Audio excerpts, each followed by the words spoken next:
نکاح فارم پر دستخط کرتی ہیں نا، ان کا وجود کانپ جاتا ہے۔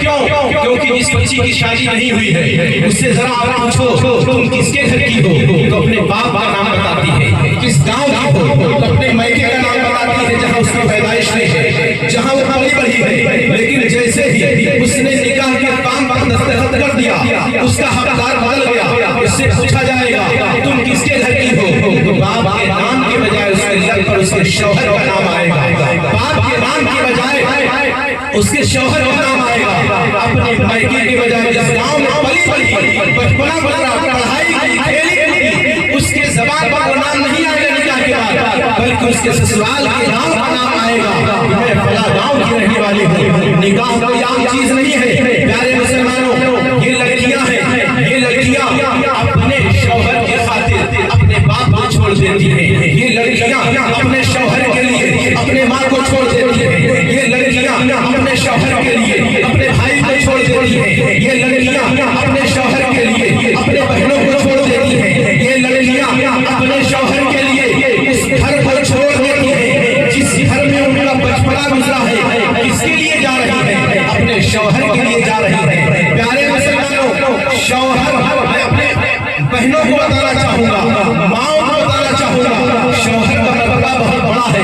اگر اللہ کے علاوہ کسی کا سجدہ کرنا جائز ہوتا تو میرے نبی ارشاد فرماتے ہیں عورتوں کو حکم ہوتا شوہروں کو سجدہ کریں۔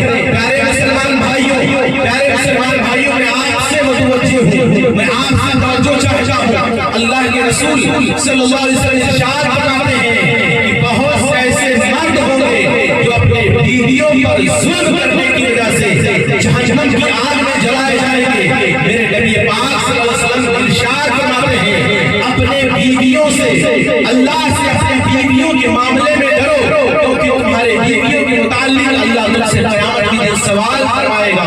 عزیزان ملت اسلامیہ، نکاح کوئی عام چیز نہیں ہے۔ میں آپ کو بتاؤں یہ نکاح کیا ہوا، پہلا نکاح کہاں ہوا، میں آپ کو بتاؤں جب حضرت آدم علیہ السلام کو اللہ تبارک و تعالیٰ نے جنت میں پیدا فرمایا، پہلا انسان حضرت آدم علیہ السلام، ہم سب ان کی اولاد ہیں نا۔ پہلے انسان کون؟ حضرت آدم علیہ السلام، جو اللہ نے جنت میں حضرت آدم کو رکھا، پیدا فرمایا، بنایا۔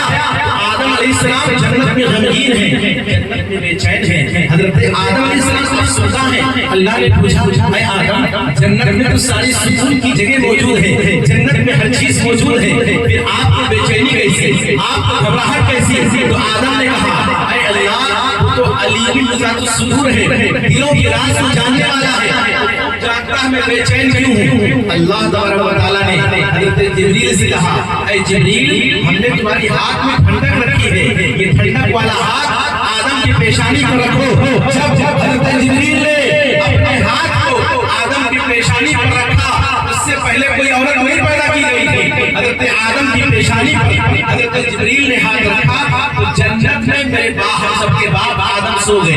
جب نیند آ گئی تو اللہ نے جبریل سے کہا اے جبریل حضرت آدم علیہ السلام کے بیدار ہونے سے پہلے حضرت آدم کے جگنے سے پہلے نیند سے اٹھنے سے پہلے ان کی بے چینی کا، ان کی بے قراری کا مکمل انتظام ہو جانا چاہیے۔ ہوا کیا؟ حضرت آدم سو رہے ہیں، حضرت آدم کے پائیں پسلی کو نکال کر کے ایک عورت بنائی گئی جن کا نام ہوا رکھا گیا۔ دنیا کا پہلا انسان آدم، دنیا کی پہلی عورت حضرت ہوا، ان سے پہلے کوئی نہ مرد تھا نہ کوئی عورت تھی۔ عزیزان ملت اسلامیہ، جب آدم علیہ السلام نیند سے بیدار ہوئے تو کیا دیکھتے ہیں؟ ایک عورت کھڑی ہے، ایک لڑکی کھڑی ہے۔ حضرت آدم علیہ السلام نے اللہ سے کہا اے پروردگار جاؤں، کہا آدم نہیں جا سکتے۔ پروردگار عالم سے حضرت آدم نے پوچھا اے پروردگار عالم میں کیسے جا سکتا ہوں، میں اس عورت کے قریب کیسے ہو سکتا ہوں؟ اللہ تبارک و تعالیٰ نے ارشاد فرمایا اے آدم جب میاں بیوی ملنا چاہتے ہیں، جب ایک مرد عورت ملنا چاہتے ہیں تو پہلے نکاح ہوتا ہے۔ آدم علیہ السلام نے کہا مولا نکاح کیا ہوتا ہے؟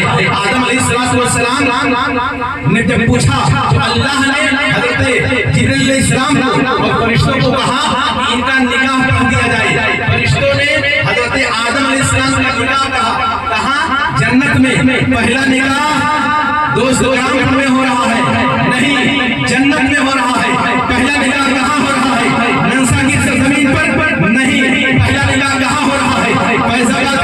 زمین پر نہیں، پہلا نکاح کہاں ہو رہا ہے؟ ہندوستان میں نہیں، چین میں نہیں، جاپان میں نہیں، سعودیہ میں نہیں، امریکہ میں نہیں، پہلا نکاح کہاں پڑھا گیا مسلمانوں؟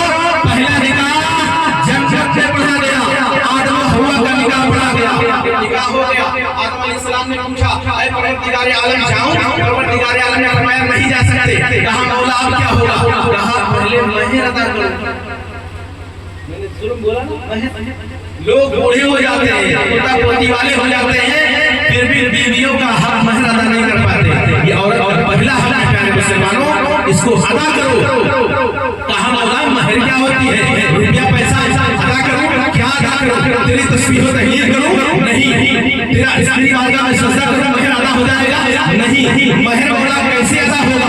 کہا پروردگار عالم نے فرمایا اے آدم جب میں نے تجھے جنت میں بنایا تو تم نے دیکھا عرش کے خیموں پر میرے نام کے ساتھ ایک نام لکھا ہوا ہے، جنتی درختوں کی پتوں پر میرے نام کے ساتھ ایک نام لکھا ہوا ہے۔ تم نے پوچھا تھا مولا یہ کون محبوب ہے جس تیرے نام کے ساتھ جن کا نام ملا ہوا ہے؟ میں نے کہا تھا اے آدم یہ تمہاری اولاد میں ہوں گے، سب سے آخر میں جائیں گے، یہ میرے محبوب ہیں، میرے نبی ہیں، انہی پر یہ 21 بار پڑھ دو تمہارا مہر ادا ہو جائے گا۔ یہ میرے نبی صلی اللہ علیہ وسلم کا فیض ہے، میرے نبی پر درود پڑھنے کا فیض ہے۔ آج شادی ہو رہی ہے، پہلی شادی جنت میں ہوئی ہے، اور یہ نکاح دنیا کی ایجاد نہیں بلکہ یہ نکاح جنت کی ایجاد ہے۔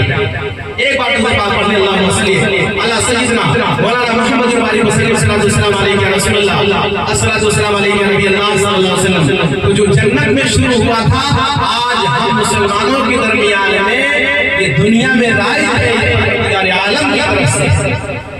آج ہمارے گھروں میں جب شادی بیاہ ہوتا ہے، ہمارے گھروں میں جب ختنہ ہوتا ہے، ہمارے گھروں میں جب کسی کا جنازہ اٹھتا ہے، ہمارے گھروں میں جب کوئی اچھا موقع آتا ہے تو ہم سب کی یاد رکھتے ہیں۔ مسلمانوں کو کرنا چاہیے، جو علماء کرام نے آپ نے بلایا، آپ جانتے ہیں اس کا فائدہ کیا ہے؟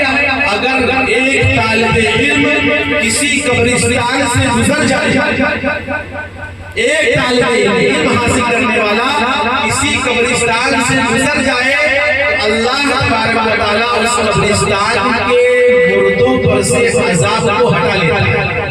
ایک طالب علم، اور آپ کے ہاں اگر عالم دین چلے آئیں تو ہم برکتیں نہیں ہوں گی، عالم دین کے جانے سے برکتیں رحمتیں نازل ہوا کرتی ہیں۔ یہی وجہ ہے جب ہمارے ہاں کچھ ہوتا ہے تو ہم میلاد کراتے ہیں۔ پیارے مسلمانوں، ایک بیٹی یہاں سے فدا ہو کر کے اپنے سسرال جائے گی۔ عزیزان ملت اسلامیہ، یہ بیٹیوں کا وقار کس نے بلند کیا؟ بیٹیاں تو میرے نبی صلی اللہ علیہ وسلم کے دنیا میں تشریف لانے سے پہلے عرب میں بعض قبیلے ایسے تھے بیٹیوں کو زندہ دفن کر دیا کرتے تھے۔ ہندوستان کا ماحول تھا اگر کسی عورت کا شوہر مر جاتا تو اس کو دنیا میں جینے کا حق نہیں تھا، بلکہ اس کو اپنے شوہر کی چتا پر جل کر بھسم ہو جانا تھا، یا اگر زندہ رہنا چاہتی ایک کالی کوٹری میں بند کیا جاتا تھا، عورتوں کو بازاروں میں بیچا جا رہا تھا، کمزور کا مال زلزال چھین لیتا تھا۔ عزیزان ملت اسلامیہ، عورتوں کا کوئی حق مقرر نہیں تھا، مگر میرے نبی صلی اللہ علیہ وسلم جب دنیا میں تشریف لائے ہیں تو آپ نے فرمایا جس طریقے سے تم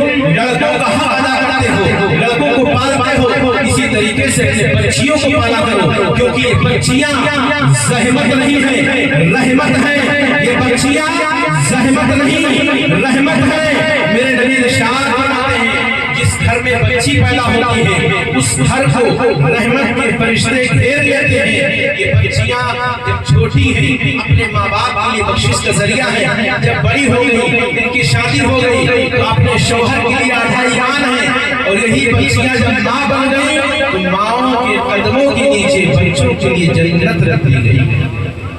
کیا چاہتے ہیں مسلمان؟ میرے نبی صلی اللہ علیہ وسلم نے عورتوں کا وقار بلند کیا، لیکن بڑی افسوس کی بات ہے، میں ایک جملہ دے رہا ہوں آپ کو۔ میرے نبی صلی اللہ علیہ وسلم کے زمانے میں جب بچیاں دنیا میں آتی تھی، چند سانسیں لیتی تھی، اس کے بعد ان کو دفن کر دیا جاتا تھا۔